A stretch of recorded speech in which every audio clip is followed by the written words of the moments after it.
आदेश पर होने बात की।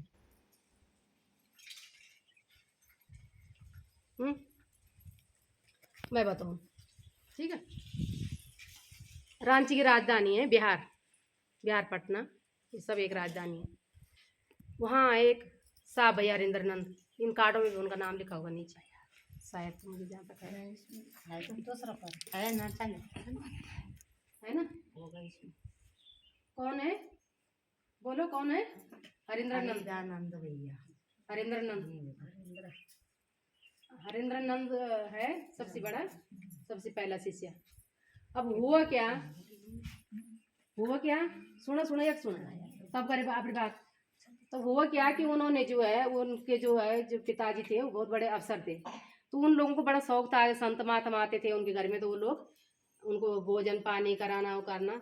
एक बार उनके घर में एक संत आया, वो संत ने क्या किया, झाड़ू होती ना, झाड़ू, झाड़ू की तिल्ली, उस संत ने खाना पीना खाया और उसको बोला, तो भैया क्या कहते, शमशान साधना में जाते थे, उसके बाद गए थे शमशान साधना, तो जाते थे, तो उन्होंने क्या किया, जैसा खाने में कुछ खाते टाइम कुछ घुस नहीं जाता, तो उसको बोला कि मेरे लिए ना एक कोई तिल्ली ले आओ ढूंढ के, जो मैं दांत से निकाल सकूँ। तो भैया ने क्या किया, अपने जो नौकर थे घर में उसको बोला कि जाके एक तिल्ली लिया। नौकर ने क्या किया,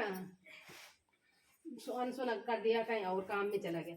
और भैया ने क्या किया, एक जो झाड़ू होती है ना, झाड़ू लगाने वाली, वो गीली झाड़ू उठा के, सीखी वाली झाड़ू, उसमें से उठा के साधु को दे दिया। साधु ने बोला ये झाड़ू, ऐसा झाड़ू ले आया, तो साधु ने क्या किया, फेंक दिया। फेंक दिया तो भैया ने जब देखा तो वो सांप बन के झाड़ू चल रहे, झाड़ू जो सांप बन के चल रहे। भाई ने बोले ये कैसा, ये तो बड़ा अच्छा साधु है, ये तो इतना अच्छा चमत्कार। उनके दिमाग में चला कि मुझे भी चमत्कार सीखना है। वो चमत्कार सीखने के लिए तरह तरह के गुरुओं के पास गए, अघोरी गुरुओं के पास, शरीरधारण गुरु के पास, संतों के पास। कुछ इस दरमियान अच्छे गुरु भी मिले, मगर उनका मन जो है अशांत रहा, अशांत रहा। फिर वो फिर शमशान साधना में भी रात रात चले जाता शमशान साधना में। भैया उस टाइम 6ठी क्लास में पढ़ते थे। माता पिता भी, उनके जो माँ बाप है वो भी दुखी हो गए, इतना बड़ा अफसर का बेटा है, लोगों के बच्चे पढ़ रहे हैं और इस जाके शमशान साधना कर रहा है, शमशान में बैठा हुआ है, और नॉर्मल बच्चों की तरह भी नॉर्मल नहीं रह रहा है, ना बच्चों के साथ खेलता है। एक हो गया ना वैराग टाइप का जैसा उनके अंदर। उनको ढूंढ की मतलब है क्या चीज़, कैसे लोग इसको सीखते हैं, कैसे लोग ऐसे चमत्कार करते हैं। ऐसा करते करते कई साल हो गए उनको, मेरे ख्याल से तब वो स्कूल में पढ़ गए, कॉलेज भी हो गए उनका। फिर उन्होंने सोचा क्या होगा, ना तो मैं स्कूल ही पढ़ पाए, ना तो अपने माँ बाप की इच्छा पूरी कर पाए, और न मैं यहीं चमत्कार सीखने आया था, ना तो मैं यही सीख पाए।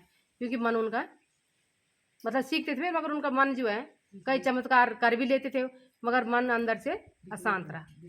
एक दिन ऐसे ही बैठे थे शमशान में, वो अपने बारे में सोच रहे हैं कि मैंने कुछ नहीं कर पाया, न मैं माँ बाप खुश कर पाए, न मैंने पढ़ाई पूरी कर पाए। तब तक वो शायद 8वीं क्लास या 9वीं 10वीं क्लास में चले गए थे।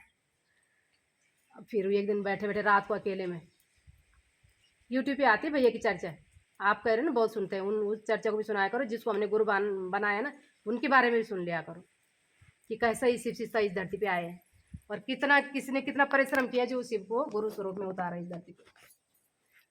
तो अब उन्होंने क्या किया, सोचा कि जितना मैंने शरीरधारी गुरु बनाया अब तक, अघोरी गुरुओं को, चमत्कार गुरुओं को जितने बनाए, मेरे को कुछ लगा तो नहीं, कुछ मुझे अच्छा महसूस हुआ नहीं है।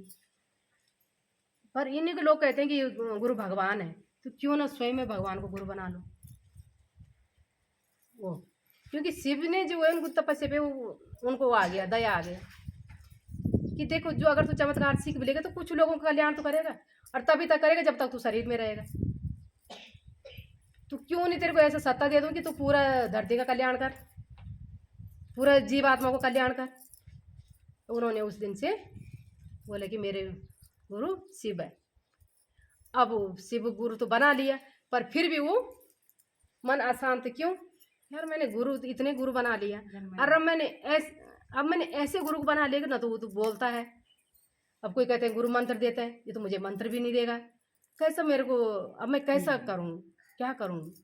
फिर भी वो परेशान, जब परेशान थे तो एक दिन वो अलग अपने कमरे में सोते थे, शमशान घाटों से वो लाते थे। मैं चुप रहे फिर भी जय तीस लग रहा, जाना कुछ बोल दो, है ना। फिर वो शमशान घाटों से खोपड़ी लाते थे, क्या क्या लाते थे घर में, वो सब करके रखते थे। क्या वो सब उनका ये था साधना टाइम में, जब शमशान घाट पे जाते थे, शमशान की साधना में जब जाते थे। फिर क्या हुआ, वो उन्होंने अब क्या किया, अब ये तो सब पर अलग कमरे में सोते थे। अपने कमरे से आए बाहर, धूप में ऐसे ही, आम का पेड़ था उनके आंगन के नज़दीक में, वहाँ बैठ गया। बैठ के ही सोच रहा कि अब मंत्र कौन देगा मुझे, क्या होगा। जब ये सोच उनकी चल रही तो अचानक उनके सांसों में नमः शिवाय अपना मंत्र चलने लग गया। फिर उनके हाथ में गाड़ी की चाबी थी, चाबी भी ऐसा कर रहे थे, वो चाबी भी उधर गिर गए और नमः शिवाय अंदर आ गए। उनका पूरा शरीर में कंपकंपाहट आ गया, पूरा शरीर में वाइब्रेशन आ गया। और उन्होंने अपनी भाषा में बोला, यही तो ढूंढ रहा था मैं, यही ढूंढ रहा था, यही ढूंढ रहा, अपनी भाषा में बोला, ये तो मैं खोजता रहा, यही तो मैं खोजता रहा। उनकी मम्मी की आवाज़ सुनी, मेरे बेटे को क्या हो गया। तो मम्मी ने जब आवाज़ दी, क्या हो गया, क्या हो गया बाबा, क्या हो गया। कुछ नहीं मम्मी, चाबी गिर गई, गाड़ी की चाबी गिर गई, उसको वो मिल गई मुझे। और चाबी तो सच में उस दिन मंत्रों की चाबी मिल गई उनको, और मंत्र आ गया अपना आप। अब उन्होंने लोगों को बोलना शुरू कर दिया, भाई नमो शिवाय तुम भी बोलो। मंत्र आ गया तो मंत्र लोगों को भी बोलने लगे। तो महादेव ने एक दिन आवाज़ दिया उनको कि हरिंद्र नंद तुम क्या करते हो, मुझे गुरु बना के तुम क्या करते हो। तो साहब ने बोला कि क्या करता हूँ, लोगों को आप मतलब शिष्य बनने के लिए कहता हूँ, नमो शिवाय जपने के लिए कहता हूँ। कि नहीं, जो तुम करते हो वो करने को कहो। आ गया गुरु आदेश, आ गया गुरु आदेश। तो गुरु आदेश क्या है, अब समझ में आया कुछ, गुरु आदेश क्या है। जैसे आप करते हो वैसे सिखाओ आगे कि तुम जो तुम बोलते हो नमः शिवाय के लिए, वही दूसरों को बोले कि तुम भी किसी को बोलो। तो कौन से आ गया दूसरा सूत्र, चर्चा। तो ये पहला सूत्र क्या है, भैया ने खुद बनाया कि ये तो सब मेरे गुरु की दया से मुझे आया। तो इसलिए भैया ने बोला कि पहले सूत्र में जो है अपने गुरु से दया मांगो, और दूसरा सूत्र गुरु का आदेश करो। तो गुरु का आदेश क्या है, ये चर्चा जो है, दूसरा सूत्र चर्चा। और तीसरा कि आपने बोला है तो दूसरों को भी आप भी बोलो। तीसरा सूत्र क्या है, और तीसरा जो है, तीसरा जो है पूछना का मैंने, तुम मत छोड़, तुम पूछ रहे। तीसरा जो क्या है, तीसरा है गुरु को नमन करना। नमन क्या है, नमः शिवाय, नमः शिवाय, नमः शिवाय। ये 3 सूत्र सहायक है गुरु के नजदीक जाने के लिए, गुरु को अपना बनाने के लिए। अभी कह रहे हैं, दीदी कह रही कि मैं बहुत सुनती हूँ, बहुत सुनती हूँ। सुनो ना दीदी, दीदी सुनो ना, अरे दीदी सुनो, आप सुनो ना, आपको सुनने के लिए कह रही हूँ। अभी फिलहाल बोलने के लिए नहीं कह रही हूँ, जब मैं बोलने के लिए कहूँगी किसी को तो बोलना। तो ऐसे हमारे देव देवता भी हैं, 33 करोड़ देवी देवता है। तो क्या हम सब जानते हैं कि हम 33 करोड़ के देवी देवताओं को कैसी पूजा करें। तो हमने क्या किया, एक तो माता का सहारा लिया हुआ है, माता को सभी जानते हैं, माता की पूजा सब करते हैं, है ना।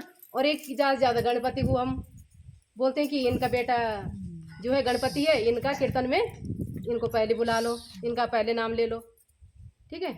दूसरी बात ये है कि हर एक कुल में चाहे गांव में हर एक रूप के एक देवता लोगों ने स्थापित करे, उनकी पूजा करते हैं। उनके साथ फिर 33 करोड़ देवी देवता हैं।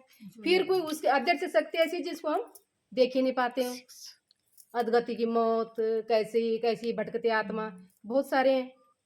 तो होते हैं ना कि वो जो कुछ अपने कर्म पूरे नहीं कर पाते हैं, तो क्या करते हैं, किसी के शरीर में घुसते हैं और अपने पूरे कर्म पूरे करने के लिए, क्योंकि उनको कहीं जगह नहीं मिलती है, तो सोचते हैं कि शरीर में घुसेंगे तो ये भी मेरा कर्म, इससे मिलके मेरा कर्म पूरे होंगे तो मुझे भी कहीं जगह मिलेगी। होता है ऐसा कि नहीं होता है, कि इसमें कोई आप लोगों के समझ से बह रहे नहीं ना। तो बहुत सुनी का ना करे, तुम एक को सुनो और एक के साथ अनेक जुड़ जाएंगे। अब ये एक कौन है, अपना जो गुरु है, अपना गुरु जिसको मैंने अपना बनाया है। अब गुरु बना पर एक आज हम संसरंग नंगार्दन संसरंग शरीर है ना, न इधरों को तो अपना गुरु जो है तो उसके लिए आप प्रयास करो। ये अकेले तो होगा नहीं, तो इसके लिए हम एक दूसरे का सहयोग करो। अब जैसे मैंने रसुन दीदी को बोला कि दीदी आप यहाँ पे ये कार्य करो, अपने शिव के लिए जिसने हमें जीवन दिए उनके लिए कुछ कार्य करो। अब हम ले जाते हैं दुनिया भर के चढ़ाने के लिए, आज शिवरात्रि थी, लोग ले गए, जल ले गए, फल ले गए, जो ले गए, उसका अपना प्रभाव है, ले जाते हैं, ठीक है, वो बात तो ठीक है। मगर अगर जिंदी आत्मा तुम्हारे सामने भूखी बैठी है, तो मंदिर में चढ़ाने जा रहे हैं, तो उसका भी कोई लाभ है? भजन तो सुन रही है नहीं है ना। तो फिर हमारी संसार में बहुत सारी उलझने हैं, कभी हम सुख में उलझे हुए हैं, तो कभी हम दुख में उलझे हुए हैं, कभी हम कष्ट में उलझे हुए हैं, कभी हमारे अंदर इतनी, हमारे जीवन में इतनी खुशी आ जाती है, हम वो खुशी में ही उछल रहे हैं। तो अपनी यात्रा में विस्मृत हो गए। हम ये लौकिक सुख के चक्कर में, ये लौकिक इच्छा के चक्कर में अपनी यात्रा जो है विस्मृत हो गए कि हम इस धरती पे आए किस लिए, हमें करना क्या है और हमें जाना कहाँ है। तो इसको समझ कौन देगा? गुरु। ये गुरु का कर्तव्य है, गुरु उन्हीं शिव का रूप है। मगर अगर तुम एक गुरु के स्वरूप से जुड़ोगे ना, तो ये सारा समझ